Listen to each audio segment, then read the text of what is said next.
Well, there'll be a few MPs who will be perhaps still waiting for a call from Number 10 with the offer of a ministerial job. Perhaps our first guest this evening, Maria Caulfield, who's the MP for Lewis. She was a health minister earlier in the year and she joins us now. Hoping for a call yourself? I'm very happy. I've been quite active on the backbenches, kind of raising constituency issues, so quite busy as it is, to be honest. Fair enough. So how big a break do you think is the new Prime Minister, Rishi Sunak, from Liz Truss? I think he is very different, and I think the public has seen that already. I mean, for a start, he's been quite open about mistakes that have happened in the last few weeks, and I think the public, find that a refreshing change, that politicians saying, we've got things wrong, but also that he is willing to put that right, but to make tough decisions as well, and to be open and honest with people about what decisions he's going to have to make, just like he did during COVID, when you look at when he was having to make decisions about who to support financially as the Chancellor and who he couldn't support financially. So he's got a track record of being really open and honest and taking the tough decisions when they've needed to be made. You say he's a big break, and he obviously did say, as you say, that mistakes were made under Liz Truss.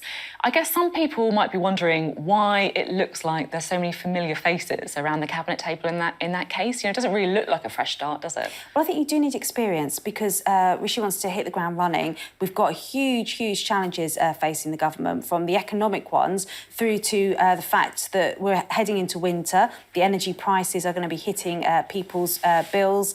We've got the NHS that always struggles every winter. And so you do need people who are experienced ministers who know what needs doing, know how the system works, and know what they need to do as ministers to make the difference that people feel quite quickly. And I think that's why Rishi's chosen such experience in his team. One of the people who perhaps is the most controversial, Suella Braverman, she resigned from the cabinet after sending an official document from her personal email to another MP. She then spent 1 week, on the backbenches before being reappointed by Rishi Sunak. I mean, a week on the backbenches. You take a week off work if you've got the flu, not if you've, committed a security breach. What's going on? Well, I think as Rishi said at Prime Minister's questions, she was very open and honest about that and very quick to react when she realised she'd made a mistake. She apologised and she resigned immediately. For a week. For a week. But, that wasn't in her gift to be reappointed. And Rishi has accepted her apologies, accepted her explanation and is confident in reappointing her. We've got track records under the Labour government. We had Peter Mandelson, who made mistakes twice and was reappointed under Tony Blair and Gordon Brown. But he was still reappointed. So, if you've made a mistake, you've acknowledged it, and the explanation is satisfactory, then, I think Rishi wants someone who's experienced because, again, the small boats issue is a big issue in constituencies like mine on the South Coast, and people want to see someone who's able to get action happening as quickly as possible. So you're personally comfortable, then, with her being reappointed? I don't know the details of the mistake she made. I haven't seen her explanation either, but clearly Rishi has, and he's comfortable, and I think that's the most important thing. OK. Now, today, Number 10 refused to confirm whether Rishi Sunak is going to be keeping the triple lock on pensions. I just want to have a look at a tweet you put out on October the 18th. You said, "I will not be voting to end the pensions triple lock. Pensioners should not be paying the price for the cost of living crisis, whether caused by the war in Ukraine or mini-budgets." So is that still your position, that you won't be voting to end the pensions triple lock? Well, I've been pretty clear, and, it was in our manifesto to keep the triple lock. And Rishi was also very clear today that he's a Prime Minister that's standing on that 2019 manifesto and he wants to deliver it. Now, of course, we can't have a running commentary on the fiscal announcement that's going to be happening on the 17th of November. And what worries me is that when the government doesn't confirm one way or the other, the speculation mounts and vacuums created and people start to worry. And I've got pensioners who are worried. But the Chancellor only last week said he was committed to the triple lock. And given that Rishi said today at Prime Minister's questions that he's standing on the 2019 manifesto, I'm hoping that means that the triple lock is in place. But we will know for sure on the 17th of November. You're right, aren't you, that it is, constituents like yours and around the country, this kind of chopping and changing is quite concerning. On the 2nd of October, Liz Truss committed to the pensions triple lock. On the 18th of October, she dropped that commitment. On the 19th of October, she then recommitted to the triple lock.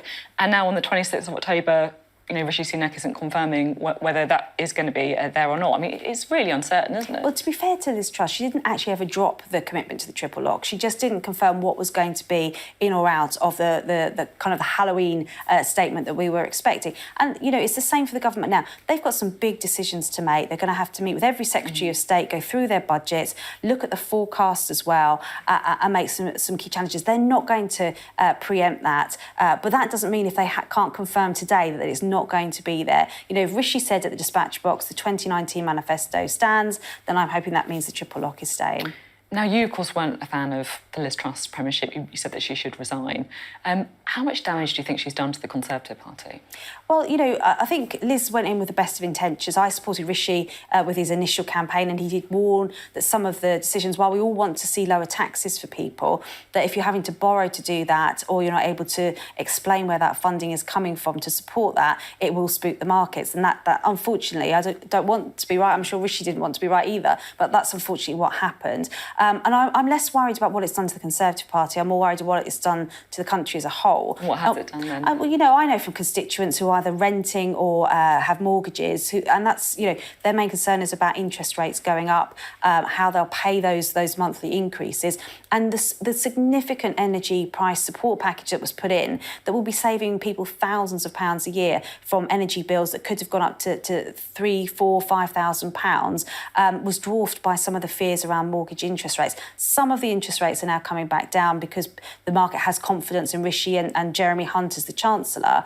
But I think the fear that it's put into people, I think, that will take a while to, as Rishi said, to regain that trust. I mean, your seat isn't the safest. It never has been, no. you do face a bit of a challenge there, particularly from the Lib Dems. How worried are you?